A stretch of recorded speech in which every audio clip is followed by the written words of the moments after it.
Shuning uchun men o'ylayman, gendan o'tadimikin qo'rquv deymanda. Ota-onasi qo'rqqan, endi bolalari ham qo'rqyapti-da. Bu ham emalni shilib beradi-da, oqartiradi. Mana bizda ham keladi-yu hozir tishimni oqartirgan deydi. Обязательно so'rayman, chekmaysizmi deyman. Ko'ryapsizmi? Eng oddiy narsa. Tishni yuvish qanaqa og'ir kasalliklar keltirib chiqaradi. Qanaqa o'qitishadi-da? Hozir buvangga aytib qo'yaman, doktor buvang deydi, nevaram.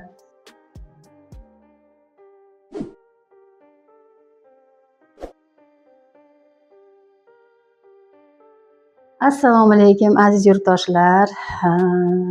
Mening ismim Hamroqulova Nigora Jo'rabayevna. Andijon temir yo'l shifoxonasini poliklinikasida vrach-stomatolog bo'lib ishlayman. Bu yerda ishlaganimga 4,5 yilcha bo'ldi. 1991-yili Ukraina davlatini Poltava shahrini stomatologiya institutini bitirganman. Institut bitirib kelganda oblastnoy stomatologiyada ish faoliyatimni boshlaganman.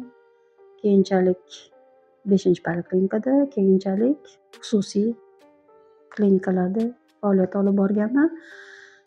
2021-yildan beri temir yo'li Andijon temir yo'li shifoxonasining poliklinikasida stomatolog vrach sifatida ishlayapman. Imkon darajasi cho'ntakka qarab hammaga tavsiya beriladi. Lekin tibbiyot sohasida bo'ladigan bo'lsa, ftor sodержащий pastani ishlatinglar deyman ko'proq. Milk shamollaganlarga o'sha sostavida milkni shamollashini, yallig'lashini oladigan yozib qo'yiladi. Xlorgeksidin bor sostavida deydigan pastalarni olib ishlatinglar deb tavsiya qilaman. Lekin iloji boricha cho'ntakka qarab turib arzonroq bo'lsa ham faqat yuvsa bo'ldi. Yuvsa qoidaga rioya qilib yuvilsa bo'ldi. U qimmatroq pastani olsam yaxshiroq bo'larmikan degan narsa menimcha to'g'ri emasdir. Hamma o'zini cho'ntagiga qarab turib, lekin har kuni 2 mahal 2 daqiqadan tishni yuvsa bo'ldi. Tish oqartirishga qiziqmanglar deyman. Tish oqartirishga men qarshiman. O'zini tabiiysidan oshiqcha oqartirishni faqat shilib oqartiriladi. Emal qatlami juda toninkiydi. Uni shilib oqartirsak, bizni ko'zimga ko'rmagan treshinalar hosil bo'lib, shundan keyin karies boshlanadi. Shuning uchun oqartirishga tabiiy usulda tishni yuvib nima qilish kerak? Oshiqcha shilish kerak emas tishni. Bu ham emalni shilib beradi-da, oqartiradi. Mana bizda ham keladi-yu hozir tishimni oqartirgan deydi. Обязательно so'rayman, chekmaysizmi deyman. Nimaga? Nikotin o'tiradi-yu, shuni oqartiraman deydi. Nikotinni chekmay qo'ysangiz, endi bo'pti, oqartirib beraman, undan keyin o'sha nikotin 2 barobar o'tiradi-da. To'ydan oldin bolalar ko'p keladi-da, tishimni oqartirib bering deydi. Chekmaysizmi deyman. Chekaman desa, qo'ying, uni foydasi yo'q deyman. Tosh terish kerak. Обязательно. 6 oydami, 1 yildami bir marta toshlarni terdirib olish kerak. Chunki u tabiiy to'planadigan narsa. Oqartirishga men o'zim ham juda qiziqib bormayman, tavsiya qilmayman. Endi to'g'ri, birovlar kasbi, masalan, gapirib turib nima qiladiganlarga iloji yo'q.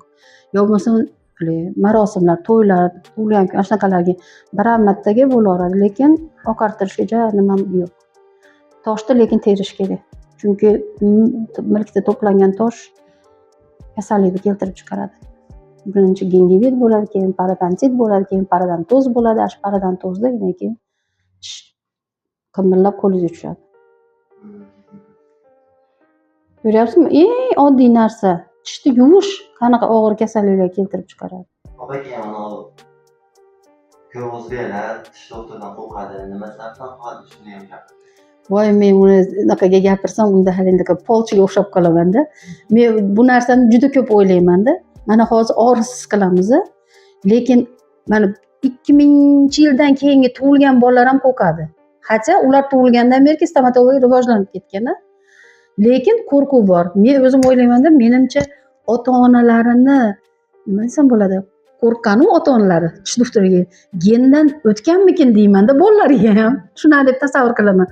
Nimaga desangiz, bizni yoshimizdagilar haqiqatda 91-yildan keyin ishni boshlaganman.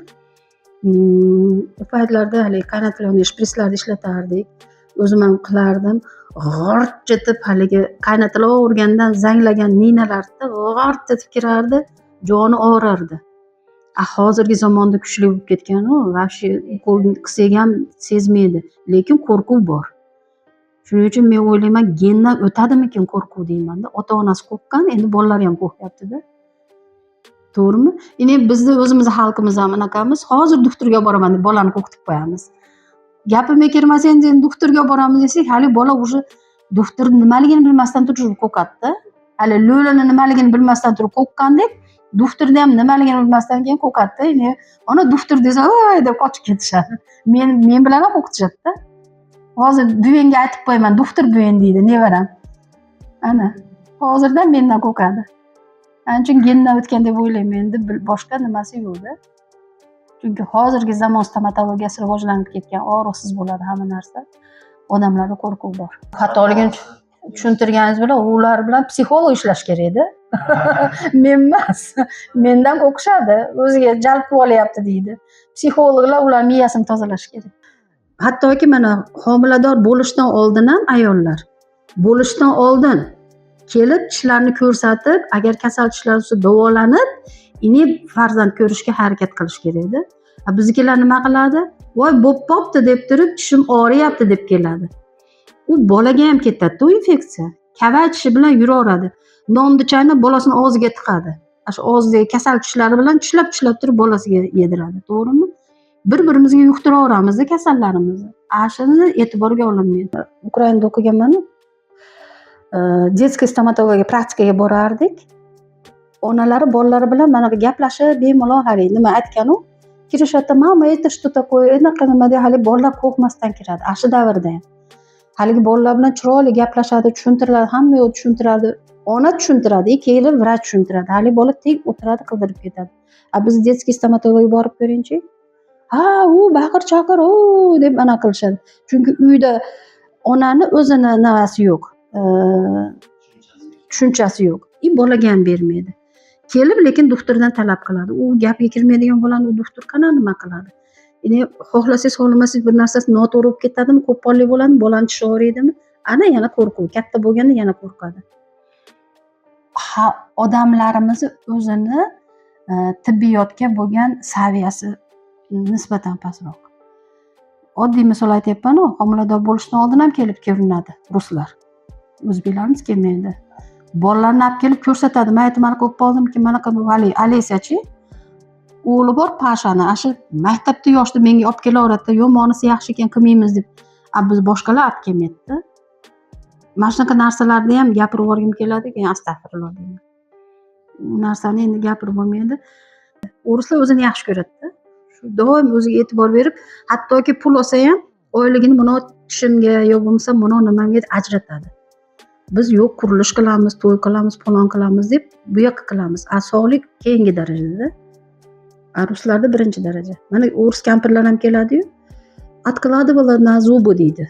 Yo bo'lmasam yuragim tekshirtirgani pul to'pladim deydi. Hatto og'rimayapti hali odam. Bo'lib qolishi mumkin degan narsa bor. Bizda unaqa emas-da. Biz hech qachon o'zimizni yaxshi ko'rmaymiz-da. Pulni to'plab ehson qilamiz, pul to'plab turib qurilish qilamiz. Ishlari yo'q bo'lsa ham yashashaveradi. Endi tanamiz bizga Alloh tomonidan berilgan bir ne'mat. U ne'matni avaylab asrash o'zimizning qo'limizda. Qancha yaxshi bunaqa avaylab asrasak, shunchalik uzoq muddat o'zimizga xizmat qiladi. Allohning yaratgan narsasi juda katta mo'jiza, omonat. Shuning uchun biz o'zimizning qo'limizda asrab avaylab uzoq yillar xizmat qildirish. Lekin Allohim yaratgan narsaga tan bermaslikning iloji yo'q. Hattoki rang, tishni rangini qarang. Insonni tanasiga qarab turib Allohim shunaqa rang bergan, biz uni o'xshata olmaymiz-da. Mana ko'pchilik aytadi-da, negrni nimaga tishi oq deydi. Rangini tanasiga qarab turib tish berilgan. Mana qancha odam birarlar aytadi-da, meni tishimni oppoq qilib qo'ying deydi. O'zi oppoq odam. Haligi tishini rangi sarg'ishroq bo'ladi. Chevarda Allohim yaratganiga tan berish kerak-da.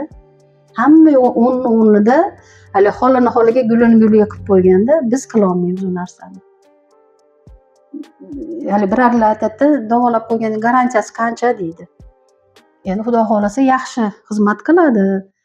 Ko'ngilinglar to'q qilish uchun mana ilojsiz pul to'lov qilinadi-yu, 6 oyga garantiya deyman. 6 oy ichida tushib ketsa, bepul qo'yib beraman. Chunki yozib olaman jurnalimga. Agar unga to'g'ri xizmat qilsa, undan keyin ham qilaveradi. Bergan pulinglarga orinmasliginglar uchun mana shu.